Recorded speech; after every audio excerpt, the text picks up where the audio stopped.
Hello there and welcome to my little art room. I'm Sam and I am hoping to make my living as a comic artist. I'm currently working on the first issue of a serial comic called Toast in the Machine, which is about two best friends running a food truck in a near future, and one of them's a robot, one of them's a human. This is part 2 of a Q&A. I got the questions through my Instagram and I also added some from the comments of the previous video, and I'm going to try and get through as many as I can, but I am a bit of a rambler, so I'm hoping that I won't go on too much today while still answering the questions properly. So how did you develop your art style? It has a rather unique look and I really like it. So as I've said in a couple of videos, I think style is a really big topic. I feel like I could make an entire video about style, and I probably will at some point because I think that would be potentially helpful for people. But a few things I would say now. I did also briefly talk about style in my recent vlog as well, actually. But a few things I would say. It takes a long time. Don't rush it. Make a lot of work. And if you can find a subject that you really like, that can be like the gateway to figuring out your artistic voice or style. Some artists don't like using the word style. I've said before, I'm not as averse to it, as long as people understand that it's not this thing that you just decide one night and then you've got a style. I'm pretty sure anyone asking the question knows it's not that though, because they wouldn't be asking. But yeah, it takes a long time. It takes a lot of just making, and seeing, how you naturally draw, because that's what you're trying to find ultimately. I was thinking it's kind of like handwriting in a way. It's not a perfect metaphor, this, but like, if you think back to like when you learnt to write, like, it's something that when you were young, you probably, like, I know for one, I was like called into the teacher's office sometimes because my handwriting was so all over the place. They were like, you need to pick a handwriting. Sometimes you're drawing really small, sometimes you're drawing really big, sometimes you're joining your letters up, sometimes you're not. When you're young, it's like something you're thinking about a lot more, you're changing it a lot, you're messing around with it a lot. And then eventually, it just becomes your natural handwriting and you don't think about it. And you don't, when you go to write a letter or whatever you write in your diary, you don't really think about how you're writing unless you're particularly trying to do some sort of calligraphy or something. It just becomes naturally how you write. And in a way, that's the kind of thing you're searching for with art style, is that actually you're trying to develop the way that you naturally draw things without constantly thinking about it. So that can take a really long time, and it takes experimentation as well. I think one thing that people do, which I mentioned in another video, which can really leave you stuck, is they hit on like one thing that kind of works. Like, oh, this looks quite good and I've got good response from it, so I'm gonna just keep making work like this, and then they get stuck. Because it shouldn't feel like this going through the motions, I do this, I do this, I do this. It should be like an organic feeling of this is just how I draw. And I do think sometimes people are so keen to find that style that they don't allow their style to evolve and to change and to adapt to new challenges, because a lot of style is problem solving, and it can depend what project you're doing and what you want to, because you start as an artist as well, you might not know what kind of things you want to make. You might not know if you want to make comics or you want to make big pieces or you want to make a mix of everything or you want to make collages. You might not know yet. Don't get yourself stuck in one thing. Always allow yourself to experiment, because I can tell you, you will not find a natural organic style if you just do the same thing all the time and you never let it change and you just leave it stuck. And you won't enjoy it as well. You won't enjoy making. That's what I think anyway. I shouldn't make sweeping statements like that really, but that's just how I think things can be. And whenever I've felt stuck with my drawing or my creative voice, it's often been an experiment and something totally different that's pulled me forward and that's helped my style evolve even more. Also, find a subject you're interested in. I really like drawing people, so that has been like the gateway to my style. Like, I have drawn people since I started pursuing art 5 years ago. I drew faces over and over and over again. I drew people. Eventually I drew heads and shoulders. Eventually I tried to draw whole bodies. Eventually I did more studies of people, and it went on and on. And now, like, faces and people are always the centre of my work, usually. That's not to say I don't draw other things and that you shouldn't study other subjects, but I'm just saying, like, I think it is good to have a subject that you're interested in and you're passionate about, and to kind of focus on that more. Like, those people who tell you to like draw everything in existence, and I do think that can be helpful, but if you're not feeling excited about it, it will just feel like doing homework. I don't know, it just won't have that nice feeling, and you might lose interest in it. So my opinion is, yes, it's really good to do other things, to do classes, to do, to go out and draw things you never normally draw, but it's also good to have something that you really enjoy drawing. So yeah, it's really just over the years, I just kept drawing. Whenever I felt stuck, I tried to divert, tried to change the approach and do something different. I remember there was a period of time where like I drew really big for a while, and I had this big like cloth on the wall here, and I was painting really massive. And I eventually came back to smaller pieces because that's what I prefer. But like at the time, it really helped me break out of my stuckness. But yeah, patience is key, honestly. There is no shortcut to an artistic voice. There just isn't. It's like, I often used to think, figuring out how you draw, the things you want to draw, the subjects you want to explore, for one, all these things never stop evolving. There is not a finish line that you reach where you've like completed it. That's part of the reason I love art. But also, secondly, if I can remember the second point, like your art style and the way you make art is so linked to you as a person as well. So don't expect it to be some quick thing you figure out overnight, because would you say that, you have figured yourself out completely? Most of us would probably say no. So it's a long process, and it's something that goes with you through your whole life. Don't rush it, and don't, as I said in another thing I talked about this, don't compare yourself too much, because often you're comparing to people who have already worked for years and years on this, to find it, and you're in a different place, and that's okay. That's all I'm going to say on it for now. But great question. Being a comic artist, did you have to learn full-on storytelling structure in your work? So, as I said, I'm still quite a beginner. I'm also self-taught. I have a degree in music, which is a whole thing.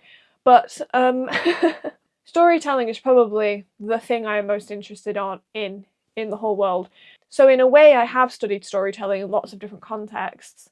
But in terms of, like you're saying, storytelling structure, I haven't necessarily done a lot of studying of that. Often I use quite a simple structure to just get things moving, so that I can clearly see an idea in my head. What is it called? Something to do with a cat. I'll put it in the description. But it's a very common story structure that a lot of films use and things like that. And often I use that point system to map out a story. Now, it's not necessarily that I'm then going to keep to that structure. Sometimes I do. It's more to get my head around, like, what a story is going to be, and to help me fill the gaps. Have I had to learn it? You probably, it's very good to learn those things. I have thrown myself into it, as I often do, and I'm learning as I go. So the question is, I haven't done loads of study on that. But that being said, have I studied storytelling in my life? A lot, yes, very much, but not really in the context of comic writing necessarily. Almost in a way, I have studied storytelling and been fascinated by it and written about it and learned about it my whole life, but just not necessarily maybe in the way you're talking about, in terms of have I learned about how to structure comics that much. And as well, a lot of people approach comics differently. Like I did a course on comics once that honestly I didn't find very helpful. I just didn't get along with the way the creator made comics. Honestly, the complete honest answer is I have and I haven't. I definitely need to learn more, and there's always more you can learn about these things. But yeah, the basic structure I follow to get my head around the idea is this one that I'll link, which is quite common and just helps me to flesh out ideas, really. This is a book on making comics. Storytelling Secrets of Comics, Manga and Graphic Novels by Scott McCloud, and it's in comic format, which really appeals to me because, I find reading comics enjoyable, believe it or not. So anyway, what are your favourite comfort movies, particularly ones that get your spark going creatively? Got a sticky note for this one. I will say, I don't watch a lot of films these days. It's quite bad. I need to watch some more. I'm predominantly a TV show person, and I will talk about them later because a lot of people ask me. But I really thought about it about films that had quite an impact on me for various reasons. A few that I noted down. You know, it's cliche, every artist is obsessed, but things like Howl's Moving Castle, Spirited Away. You know, the animation's fantastic. It just sends you off into another land. I really like the plot in Howl's Moving Castle.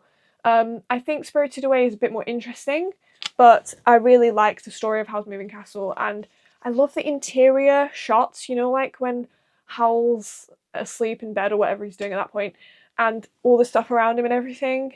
I love the interior detail in that one. Others that really creatively, when I was young, The Dark Crystal.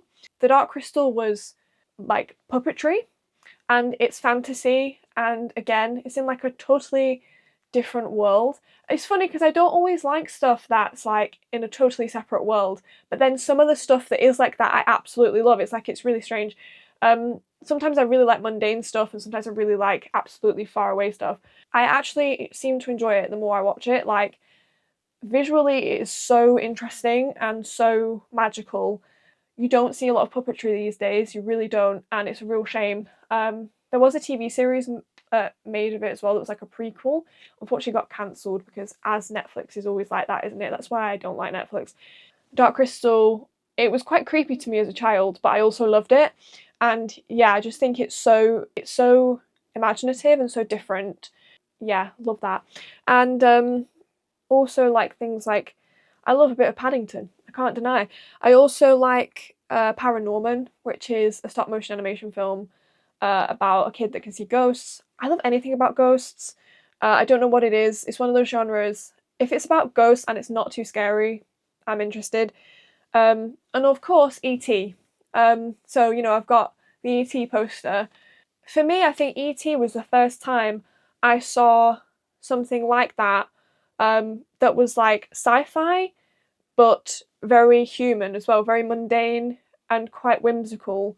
And as you can maybe guess from my own work, I really like that combination of something unusual and something very mundane. I really like the pairing of those two things together, whether it be fantasy or magic or whatever, or like, for me it's often a sci-fi element.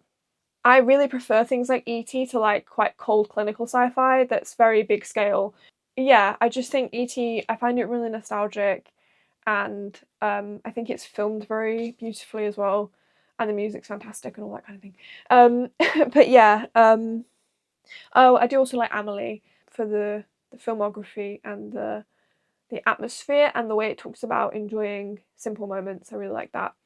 Yeah, those are the ones that come to mind the most. I really do need to watch some more films because I honestly, I literally wrote down I've watched one film this entire year, and it was a rewatch. Literally, that's how little I watch films. How did you start your art journey? What things helped you get started? If I try and think back, one of the things I did early on was I didn't actually know yet like what kind of art I wanted to make. So I really experimented. Like, I made some abstract art, I made realistic art, I made sculpture, I did classes, I did all kinds of things. I really went around the houses trying to figure out like what I really felt drawn to. And then like illustration and character design and all that became what I was really fascinated with. And it made a lot of sense because that's what I really loved when I was young, and the kind of art that I was introduced to when I was young by my nan. There's loads of great resources online. Stuff like online life drawing, online lessons. I had Skillshare for a while, classes. There's loads of YouTubers, you know, who do great tutorials or interesting things. I really like the YouTuber Drewscape. But I think one of the things I remember doing a lot was I got a really thick sketchbook, a massive thick sketchbook, and I just drew and drew and drew. I got really inexpensive materials and I just focused on the act of drawing. I think that really helped. And also, I would say, don't go on Instagram or Pinterest or anything like that too much. It's really easy to get overwhelmed by how good so many people are at art and how incredible their work is. And I feel that even now, if I'm looking through art like that, I almost have a cutoff. I'm like, I will look at it, and when I start feeling those feelings creep in of like, I'm so far off being this good, I shut it down and I go off it. Comparison is not a good thing for artists if you let it get into your life too much, because it can really, really derail you, I think, and make you worry too much. And as a beginner, especially as a really, really beginner, it's the worst thing you can do is focus too much on how far you've got to go, because the more you draw, you are getting there. You know, don't be disheartened. I think, honestly, fighting some of the psychological challenges of it is some of the hardest parts of it. What is the main media and music that has provided influence to you and inspired you? So, obviously, I've talked about TV, and people have asked me about TV in other questions. So, I'm going to slightly delay the TV question and not talk about TV in this one. But music, I do really like Tom Rosenthal, and I say this partly because I know the person who asked this question likes Tom Rosenthal as well. One thing I will say about his music that I really admire and that inspires me is, again, I feel it's this combination of real stuff and whimsicalness and like cheerfulness. I find it really inspiring to combine two things that seem opposite. So what I partly like about Tom's music, one of the things I really, really value about his music is he talks about really real topics, very honest topics, sometimes really difficult topics, and yet his music is often so hopeful sounding and so upbeat and so uplifting. Now, some of it's quite sad sounding, but I'm saying it still often has this real note of hopefulness. And his music has helped me through very, very difficult times. And I just feel that that combination of being very raw and real, but equally packaging it in something that's quite accessible and that's quite uplifting is a really interesting pairing. And I really like that. And honestly, that's kind of the way that I approach my work, because I really like to explore real topics like mental health and stuff like that, and difficult things that are hard to talk about in something that I feel is ultimately quite comforting and wholesome. And it isn't too, it isn't constantly heavy. And that's just something that I look for in almost all the media that I look at. And that's not to say that I can't deviate from that. I've watched some stuff that's very, very emotionally impactful, and I'm glad that I've watched it and it's been really valuable to experience that media. But a lot of my most favourite things and the things that I engage with the most are things that I feel are both honest and real and talk about real things. I don't like sugarcoating. I don't often engage with things that are like putting forward this kind of perfect vision of the world. But I can understand why sometimes people want that. They want a break from all the harsh things in the world. I get that totally. But usually my favourite thing is like, it's real, it's honest, it's got some hard stuff in it, difficult stuff, but it's not constantly really heavy. It's got lightheartedness, it's got comedy even, it's got friendship and family and the mundanities of life in a nice way as well.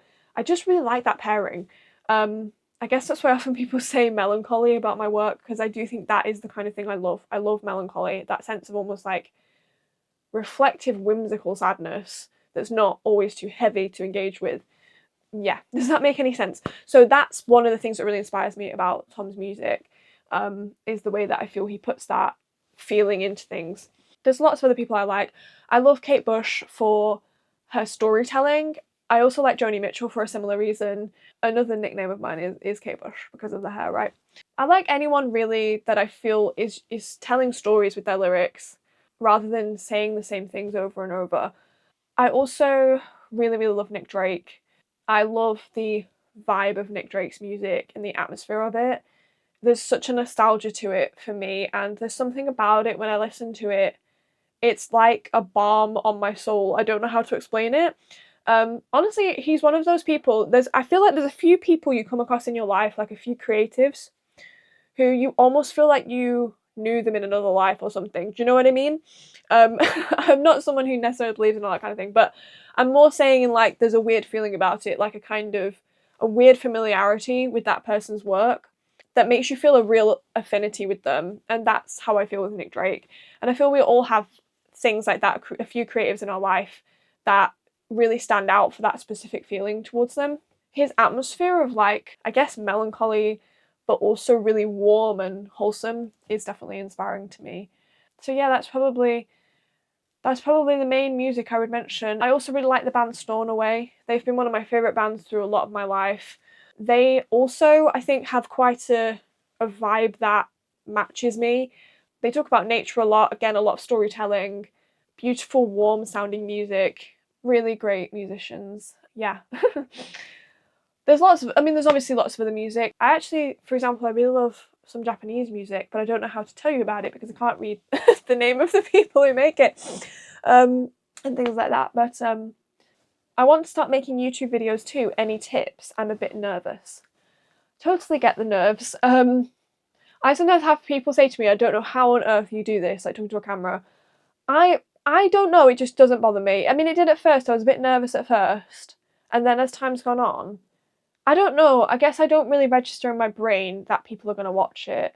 But it is quite funny. Like, I was the quiet kid at school. I think if you went to school with me or you went to university with me, you'd be utterly shocked watching these videos because it's probably 50 million times the amount of words that you've ever heard me speak. My tips would be, get the first video out of the way.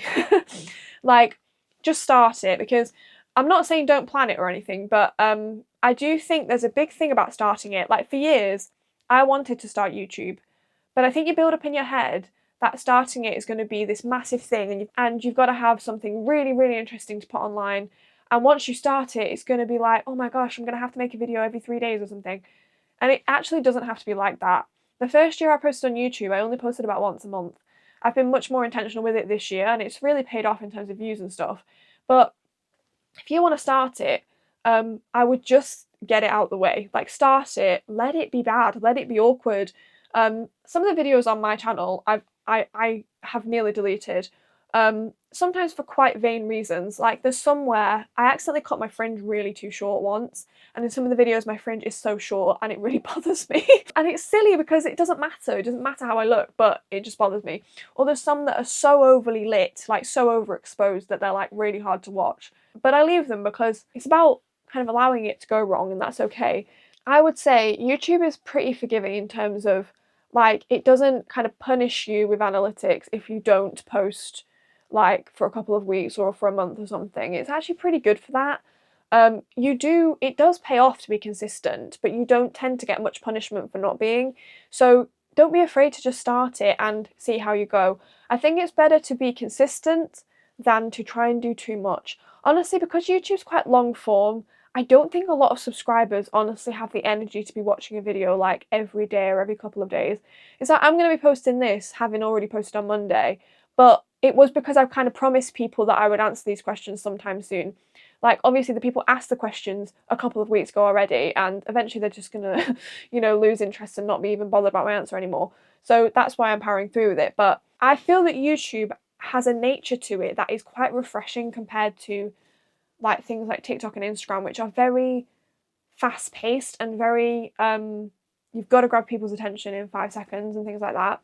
Yeah, don't feel like you have to have some groundbreaking thing to say, because one thing that quite a few people have said to me is that one thing you've got to remember is that people actually are interested in you, like, and you might think it's boring and mundane, but actually people quite like that. They like the mundanity of other people's lives, and I like that myself. Another tip I would say is look at YouTubers you like. Why do you like them? Even if the content's very different. Like, say you're looking at cooking videos, you're like, well, I really like these cooking videos, but how does that apply to me? But think, but why these cooking videos? What is it about them that's appealing to you? Like, there's a big difference between a really loud, fast-paced cooking video and a really, really peaceful ASMR, loads of the sounds of the cooking and no one speaking. There's a big difference between how people approach the same kind of content. So ask yourself, what is it that I really like about other people making videos? And don't be afraid to try different things. Like, I've only just recently started doing weekly vlogs, which is a format that used to really work for me on TikTok. And I actually found I really, really enjoyed it, and I think it's going to work on here too. But I've only realised that as of a week ago, So it takes time, and don't be afraid to try different things and see what works and what doesn't. And like I say, find a format that works for you and that's sustainable for you and that you enjoy making. I think that's it. But don't put too much pressure on yourself. And I would say get that first video out of the way, because honestly I think that's the worst part of it, is just starting it. So that's my advice. And trust me, I believe you will have something that people will find valuable to share, because as long as you're being honest, as long as you're putting yourself out there and being real. I'm not saying you have to tell everybody your life, everything about you. You don't have to give everybody all your personal information. I'm just saying people like authenticity, I think. Yes. And it's okay to be nervous too. If you go back to my first video, I was really nervous. I wasn't talking like this like I am now. Also, my hair in some of those videos. Not that it's about that. It's not about that. So I hope you don't mind. I ended up splitting this video into 2 parts because it was almost over an hour in the end. So please come back for part 3, which I'll post next week. Thank you so much for watching. I hope it was of some help to you, and I hope I'll see you again. Till next time.